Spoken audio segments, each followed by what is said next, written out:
Welcome to UPSC परीक्षा। मेरा नाम रोहित कुमार है और आज द हिंदू और इंडियन एक्सप्रेस के मोस्ट इंपॉर्टेंट न्यूज की चर्चा हम लोग करेंगे। तो आप अंतिम तक बने रहें और इस न्यूज को ध्यान से समझें कि आपकी एग्जाम के पॉइंट ऑफ व्यू से ये न्यूज महत्वपूर्ण कैसे हो सकता है। चलिए शुरू करते हैं क्योंकि समय हमारे पास बहुत कम है एग्जाम के लिए, तो हमें पूरी तरीके से इसे समझना होगा। तो आज का जो मोस्ट इंपॉर्टेंट न्यूज जो है द हिंदू में है वो इस तरीके से है। सबसे पहला हम पहली न्यूज की चर्चा हम लोग करते हैं यहाँ पर, तो वो है इस तरीके से जिसकी हम चर्चा करने वाले हैं। वो है आपका पहला प्रीलिम्स का फैक्ट है। ये फैक्ट है ऑर्गेनिक फीस क्लस्टर से संबंधित। आपको बता दूं कि यूपीएससी इस तरीके के बहुत सारे प्रश्न पूछती है ना। आपके प्रीलिम्स में, मेंस में, आप हर जगह पर इसे आप ऐड कर सकते हैं आपका। तो ऑर्गेनिक फीस क्लस्टर से, तो ये ऑर्गेनिक फीस क्लस्टर है क्या, इससे संबंधित योजनाएं क्या है भारत सरकार का, इस पर भी हम चर्चा करेंगे। मेंस के पॉइंट ऑफ व्यू से महत्वपूर्ण कैसे हो सकता है, प्रीलिम्स के पॉइंट ऑफ व्यू से महत्वपूर्ण कैसे हो सकता है, अभी प्रीलिम्स के फैक्ट के पॉइंट ऑफ व्यू से भी हम समझेंगे। दूसरा हम जीएस सेकंड में चलते हैं और जीएस सेकंड में हम गवर्नेंस का पार्ट है। ये कहता है डिजिटल गवर्नेंस। अब आजकल डिजिटल जो है दुनिया तेजी से बढ़ रही है, एआई का जमाना है, आर्टिफिशियल इंटेलिजेंस। कल के न्यूज में देखा था कि भाई एआई सबमिट होने वाला है फ्रांस के पेरिस में, हमारे भारत देश के प्रधानमंत्री भी वहां पर जाने वाले हैं। तो उसका भी गवर्नेंस होना चाहिए, डिजिटल गवर्नेंस, उससे संबंधित भी हम बात करेंगे। और थर्ड है आपके गवर्नेंस का ही पार्ट है जीएस से, सुप्रीम कोर्ट का पार्ट है। कलीजियम सिस्टम के बारे में हम लोग पढ़ेंगे। कलीजियम सिस्टम क्या है, कैसे सुप्रीम कोर्ट या हाई कोर्ट के जज का अपॉइंटमेंट होता है, कौन करता है, कौन हेड होता है कलीजियम सिस्टम का, कलीजियम सिस्टम है क्या, जजेज केसेस क्या है, इसके बारे में डिटेल, क्योंकि यूपीएससी में इससे संबंधित बहुत बार प्रश्न पूछ चुका है। आप चाहे तो प्रीवियस ईयर क्वेश्चन को आप देख सकते हैं। तीसरा है आपका गवर्नेंस का ही पार्ट है आपका, थर्ड टेक्स्ट का है द हिंदू का, नेशनल एंथम कंट्रोवर्सी को लेकर के ये मुद्दा थोड़ा सा चल रहा है तमिलनाडु के अंदर में, उस नेशनल एंथम कंट्रोवर्सी को भी पढ़ेंगे। एंड द फोर्थ है एचएमपी वायरस, जो कि डिजास्टर मैनेजमेंट जीएस थर्ड का पार्ट होगा। चलिए एक एक करके हम लोग समझते हैं, जानने की कोशिश करते हैं कि क्या न्यूज है। चलिए पहले अगर हम न्यूज की बात करें तो वो है आपका प्रीलिम्स फैक्ट में, है ना। पहला न्यूज की हम चर्चा करें, यहां पर देख सकते हैं कि ऑर्गेनिक फिश क्लस्टर इन सिक्किम में इसकी शुरुआत की जा रही। ऑर्गेनिक फिश क्लस्टर, ये क्या है ऑर्गेनिक फिश क्लस्टर? तो दरअसल यूनियन एनिमल हस्बेंड्री और फिशरी मिनिस्टर है Rajiv Ranjan Singh. Rajiv Ranjan Singh union fishery minister है। उन्होंने भारत में पहली बार first time organic fishery cluster की शुरुआत की गई है, वो भी सिक्किम में मंडे को। सिक्किम जो है एक ऐसा स्टेट है भारत में जो पहली बार ऑर्गेनिक फार्मिंग किया था और पूरी तरीके से ऑर्गेनिक वहां पर फार्मिंग होता है। 100% ऑर्गेनिक फार्मिंग होता है कहां में, सिक्किम के अंदर में। तो यहां पर आप देखोगे कि 100% आप देखेंगे कि ये आपके ऑर्गेनिक फिशरीज भी आपको देखने को मिलेगा। ठीक है, तो ऑर्गेनिक फिश क्लस्टर है क्या, सिक्किम के सोरंग डिस्ट्रिक्ट में ये देखने को मिलेगा, जहां पर किसानों को ये प्रमोट किया जा रहा है कि एक्वा कल्चर में भी सस्टेनेबिलिटी को कैसे लाया जा सकता है और अपने इनकम के, किसानों के, फार्मर के इनकम को कैसे बूस्ट किया जाए। तो इसके लिए प्रोजेक्ट तैयार किया गया और इस प्रोजेक्ट का मेन एम है सेल antibiotic, chemical, pesticides free organic fish cultivate करना। यानी कि कहेंगे कि जो ऑर्गेनिक फिश होगा, उस ऑर्गेनिक फिश में आप देखोगे तो उसको प्रॉपर तरीके से रेज किया जाएगा कंप्लीटली ऑर्गेनिक के बेस के आधार पर। उसमें कोई केमिकल्स, कोई मेडिसिन, कोई दवा नहीं होगी आपका। मिस्टर सिंह ने इस फाउंडेशन के बेस के आधार पर 50 की प्रोजेक्ट भी चलाए हैं। 50 करोड़ के आसपास जो है प्रधानमंत्री मत्स्य संपदा योजना के तहत ये फंडिंग हुआ है, जिसमें नॉर्थ ईस्ट में अरुणाचल प्रदेश और मिजोरम को छोड़ करके, अरुणाचल प्रदेश मिजोरम को छोड़ करके सभी राज्यों को प्रधानमंत्री मत्स्य संपदा योजना के तहत जो है इस योजना को कवर करने की कोशिश की है। अभी प्रधानमंत्री आप कह सकते हैं कि मत्स्य संपदा योजना इंट्रोड्यूस किया है गवर्नमेंट ऑफ इंडिया, यानी गवर्नमेंट ऑफ इंडिया ने इसको इंट्रोड्यूस किया था। ये आत्मनिर्भर भारत के जो पैकेज थे, जो कोविड-19 के बाद आया था, उस आत्मनिर्भर भारत के पैकेज, जो आत्मनिर्भर जो पैकेज था, उसी का एक पार्ट था प्रधानमंत्री मत्स्य संपदा योजना। सरकार ने 20,050 करोड़ रुपया का इन्वेस्टमेंट किया था। Highest ever investment fishery sector में देखने को मिला।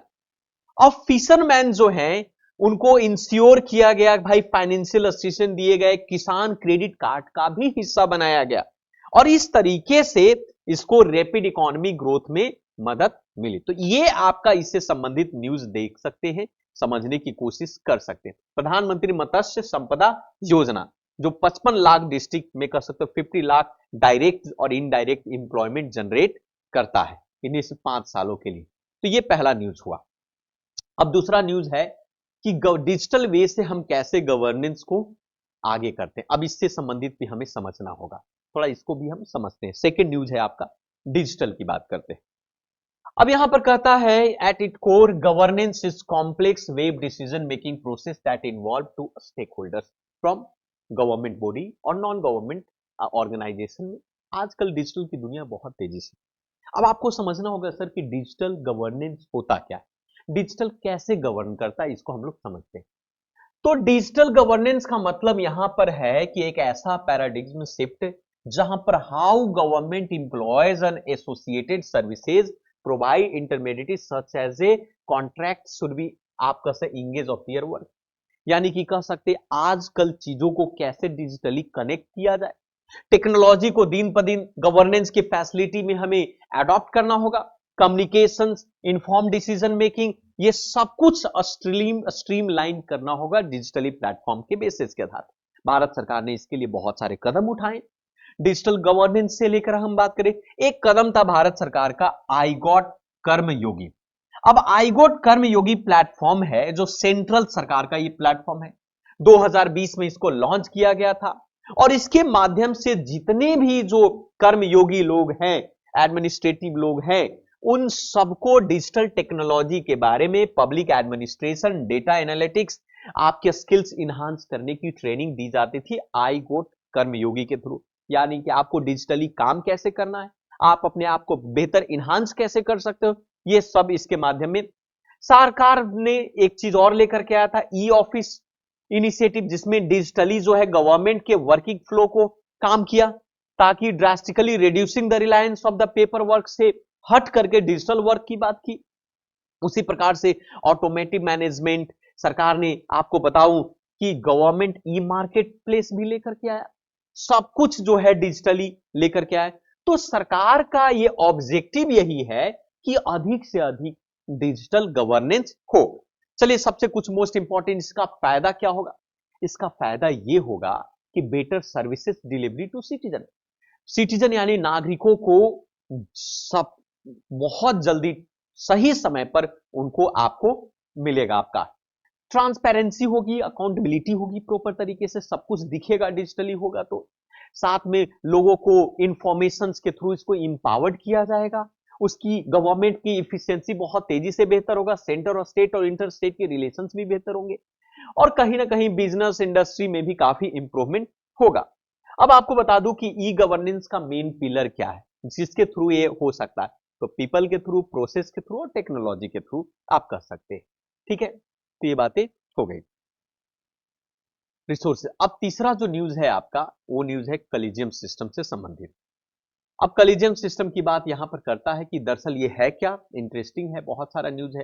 कॉलेजियम सिस्टम के बारे में पूरी चर्चा की गई है डॉक्टर भीमराव अंबेडकर से लेकिन सबको, लेकिन हम मेन आपके एग्जाम के पॉइंट ऑफ व्यू से समझने की कोशिश करेंगे कि दरअसल ये कॉलेजियम सिस्टम है क्या और कैसे बेसिस पर काम करती है। चलिए सबसे पहले मैं आपको बता दूं कि हमारे भारत के संविधान के आर्टिकल 124 के 2 और आर्टिकल 217 में इंडियन कॉन्स्टिट्यूशन के अंदर जजों के अपॉइंटमेंट की बात कही गई है। सुप्रीम कोर्ट के जज का अपॉइंटमेंट और हाई कोर्ट के जज का अपॉइंटमेंट।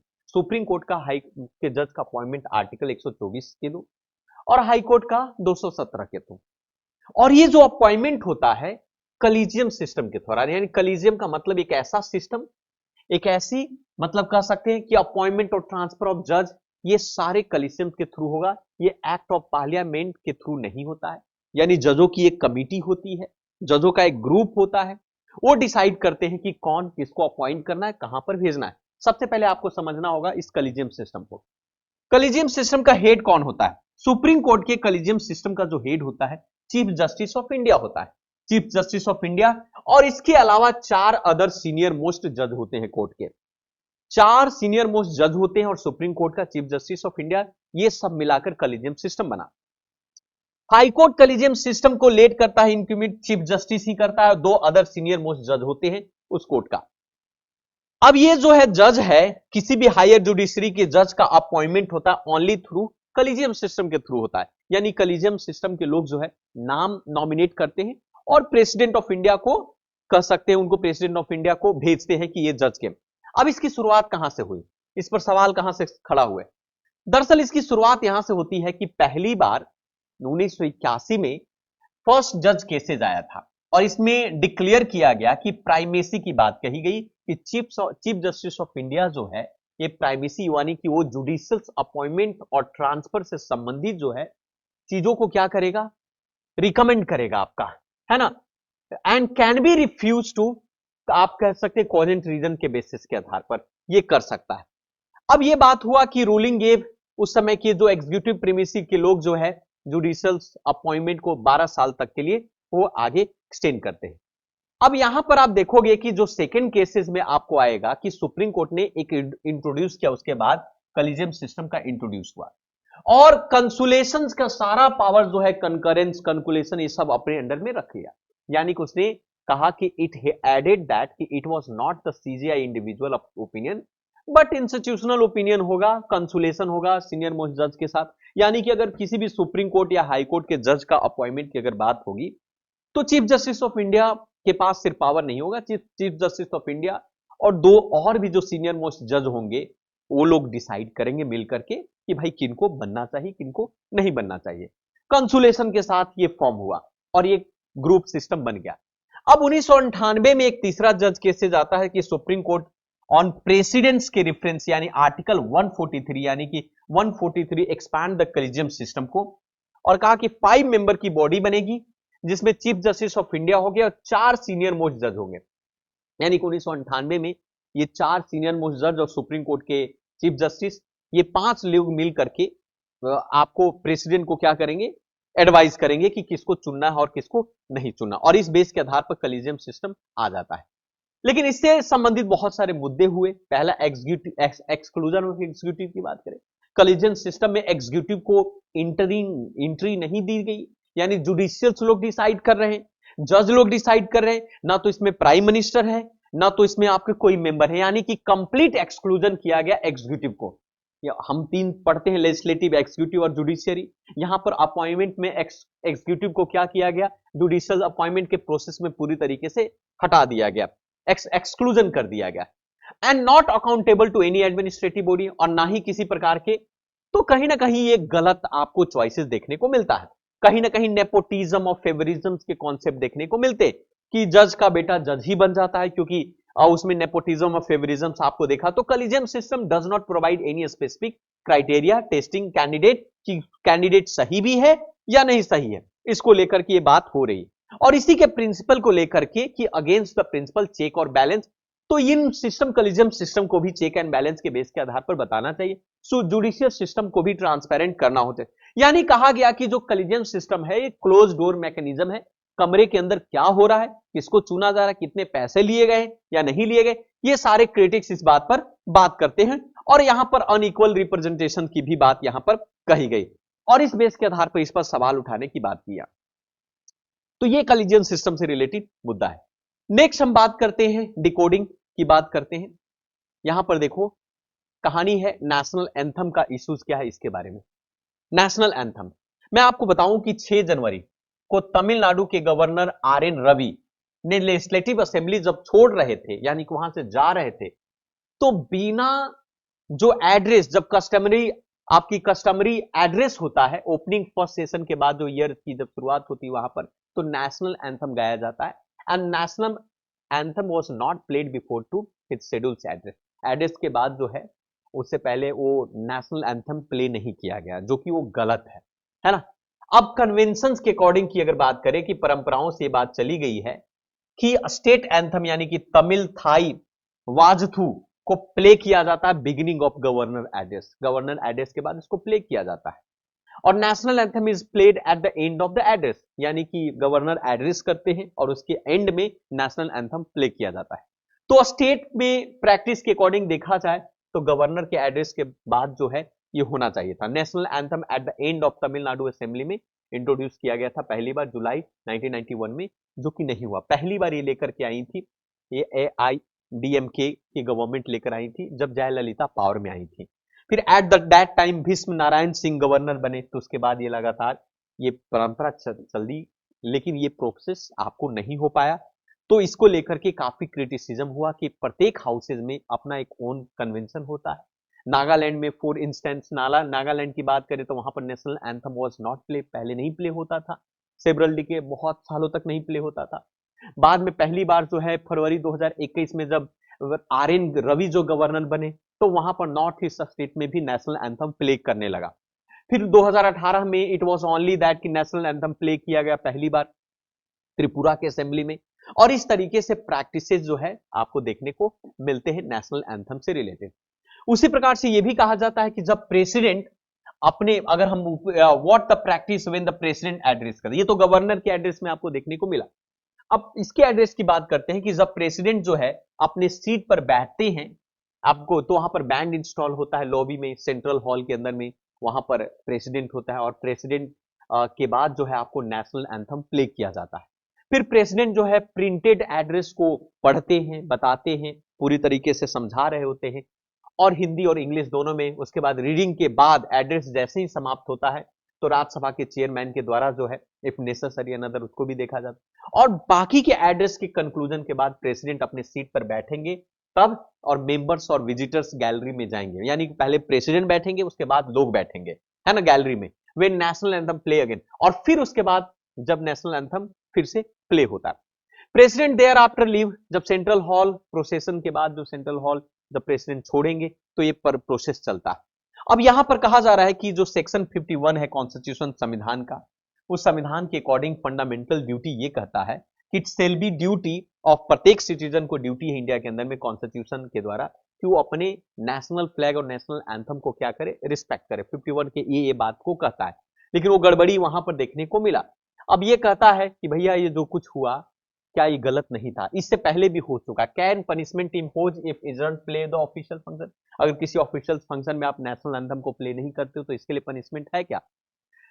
तो कहानी यहां पर है कि 29 जनवरी 2019 को प्राइम मिनिस्टर और तमिलनाडु के गवर्नर और चीफ मिनिस्टर ये एक साथ एक मदुरई में एक फाउंडेशन में उन्होंने वहां पर गए। वहां पर जाने के बाद जो है national anthem as well as Tamil Nadu was not playing. उस फंक्शन के दौरान न तो नेशनल एंथम प्ले किया गया, न तमिलनाडु का जो स्टेट सॉन्ग्स है वो भी नहीं किया गया। एक महिला कहती है, मद्रास हाईकोर्ट में चली जाती है वो महिला, और महिला जाने के बाद मिनिस्ट्री ऑफ इंफॉर्मेशन ब्रॉड को इस रूल्स और रेगुलेशंस के थ्रू जो है उनको कंप्लेन करती है और उसको पनिशमेंट इंपोज करने के लिए कहती है, और कहती है कि चीफ सेक्रेटरी जो है उन्होंने इस रूल्स, नेशनल एंथम्स के रूल्स को फॉलो नहीं किया। और इस बेस के आधार पर ये कोर्ट ने उसको, हालांकि उसके पेटिशंस को कोर्ट ने क्या किया, यही कहा कि कोर्ट ने पॉइंट आउट किया कि reading of her representation made it 70 but herself, तो इस बेसिस के आधार पर ओनली कस्टमरी प्रैक्टिस है, mandamus sought again to the represent but can not be issues. But court ने उसके पेटिशन, जो महिला के पेटिशन को डिसमिस कर दिया, कहा कि कोई बात नहीं है, जरूरी नहीं है, डिपेंड करता है बेसिस के आधार पर। तो ये बातें यहां पर है, यही। अब द हिंदू के पेज नंबर 10 में डिजास्टर मैनेजमेंट से रिलेटेड एक न्यूज है जिसका नाम है what is the human Meta, आप कह सकते हैं कि न्यूमो वायरस, वायरस की बात करें, ये क्या है? जैसे हाल फिलहाल में आपने इससे पहले कोविड-19 देखा था, तो अभी भी एक वायरस का प्रकोप तेजी से चल रहा है। ये है जिसका नाम है ह्यूमन मेटा, है ना, न्यूमो वायरस है, जिसको हम बोलते हैं HMVA। एक तरीके का रेस्पिरेटरी वायरस है जो mild infection similar like that common cold के कारण से होता है। पहली बार 2001 में आइडेंटिफाई हुआ था ये वायरस, है ना, और कहीं ना कहीं ये वायरस रेस्पिरेटरी सिस्टम से है, जैसे मिसल्स होता है, मम्स होता है, इसी के मेंबर ग्रुप का ये वायरस है आपका। अपर लोअर रेस्पिरेटरी सिस्टम पूरी तरीके से इन्फेक्टेड होने के कारण ये दिक्कत होती है बच्चों में, बुजुर्गों में, धीरे धीरे कमजोर होते जाते हैं, इम्यून सिस्टम उनका कमजोर होता है और ये वायरस पकड़ता है। इसका जो सिम्टम्स जो है ना, ये कॉमन कोल्ड है आपका, कॉमन कोल्ड के इसका सिम्टम्स है आपका, साथ में कफ होता है, रनिंग, ब्लॉक नोजेज होते हैं, शोर होते हैं, थ्रॉट होता है, फीवर होता है, स्नीजिंग, ये सब चीजें आपको देखने को मिलेगा। ऐसा कहा जा रहा है कि 6 दिन पहले 3 to 6 डेज जो है इनका इंक्यूबेशन होता है लोगों के अंदर में, जिसके कारण से लोग बीमार पड़ते हैं, बहुत दिनों तक बीमार रहते हैं, इम्यून सिस्टम कमजोर होता है लोगों के अंदर में। हालांकि इसके लिए कोई अभी तक वैक्सीन नहीं बने हैं, स्पेसिफिक एंटीवायरल्स नहीं बना है, पीपल के अंदर में ये ज्यादातर आपको देखने को मिल रहा है और तेजी से भी आपको फैल रहा है कि नहीं? तो रिस्पायरेटरी वायरस से बेसिस के आधार पर तो अभी फिलहाल तो यही कहा जा रहा है इसको लेकर के। ये हाल फिलहाल में आप देखो कि ये लाइट में आया है चाइना की रिपोर्ट से। National centre for disease control जो है यूनियन ऑफ हेल्थ मिनिस्ट्री के अंदर में जो काम करते हैं उसने मॉनिटरी किया, सीजनल इन्फ्लुएंजा की बात की और इस बेस के आधार पर इसको देखने को मिला कि भाई ये वायरस जो है तेजी से फैल रहा है। तो ये आज का मोस्ट इंपॉर्टेंट न्यूज था जिसके बारे में चर्चा किया, आपके एग्जाम में ये प्रश्न के तौर पर बन सकते हैं। तो आज के लिए इतना ही, मिलते हैं फिर से दूसरे वीडियो में। बाकी आपकी जिम्मेदारी है कि अगर नए हैं तो आप इस चैनल को जरूर सब्सक्राइब करें, बेल आइकन को प्रेस कर लें ताकि नोटिफिकेशन मिले, और वीडियो को शेयर करें, लाइक करें। थैंक यू वेरी मच, धन्यवाद, जय हिंद।